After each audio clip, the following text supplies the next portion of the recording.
Well, let's move now upstream, the oil and gas sector, because there are calls for players in the space to take lessons from the recent explosion at Bokozu, which wiped out an entire community. We know that the government has set out regulations through the Petroleum Commission to ensure a safe ground for these exploratory firms. Let's bring in Dr. Yusuf Suleiman. He's a petroleum expert on this matter. Doc, first of all, from occupational health and safety to material asset integrity, how safe, in your opinion, is Ghana's upstream sector as we speak? Yeah, thank you very much, Charles, and good afternoon to your cherished viewers in Ghana and across the globe. Yes, so I will say that I will just encapsulate both the upstream and downstream. Because for the upstream, I think we haven't, as a nation, recorded any major, incident of a portion that will take international dimension or it will take international attention. However, we did the downstream. We recorded quite a lot. I mean, over the years, that actually caught international attention. And so, inherently, I would say that extractive industry in general, they do have a lot of robust, safety barriers or safety mechanisms, which has always been contributed to the continuous survival and the business continuity of such industries. And so if you play with safety and safety protocols with respect to, the happenings, the doings of the industry, then you do that at your own peril. But where lies the shortfall within the downstream industry then? Yeah, so if I zero into the industry, I mean the downstream, where probably I'll just give some kind of scenario. I mean, explosions such as what have been of that magnitude, such as what have been in Bogoso area, I mean, there's a lot of lessons to derive from that. Number one, if you look at what we call, safety scientists or safety engineers, what they call a fire triangle.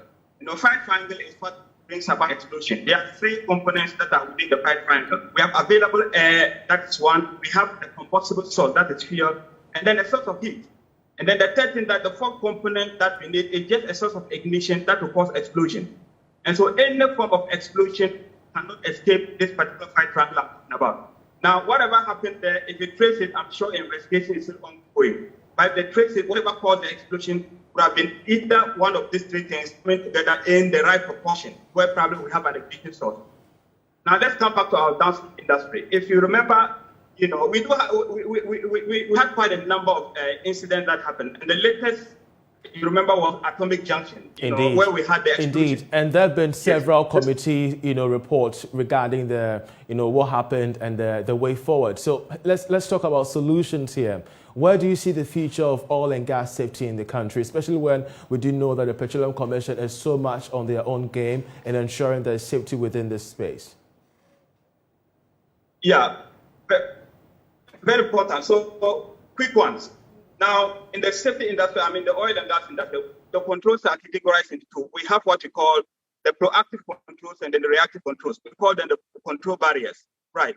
Now, this control, they have to be very strong enough, very robust enough to be able to, curtail any potential explosion that will happen in the industry. Now, what I see immediately that can happen as key solutions is to ensure that we come back to the rudiments, the safety protocols. All right. For instance, from layman point of view, if you come to a fuel outlet, what I talked about as a fire triangle, the only thing that is in charge is just the ignition source. We have available fuel, we have air, we have and we do have source of ignition, which is the fuel. So I think we need to come back and hold on to the regulations. Okay. Why don't you ensure that you turn off your vehicles when you reach the fuel outlet? Very important. And I think in this case, NPA, they've done so much, and I think they have to continue on all those, safety protocols. All right, so we need to go back. We need to go back to the regulations. Indeed, Dr. Yusuf Suleiman, we're grateful that you could join us with your thoughts on the state of, safety within our downstream sector. He's a petroleum expert with his thoughts there.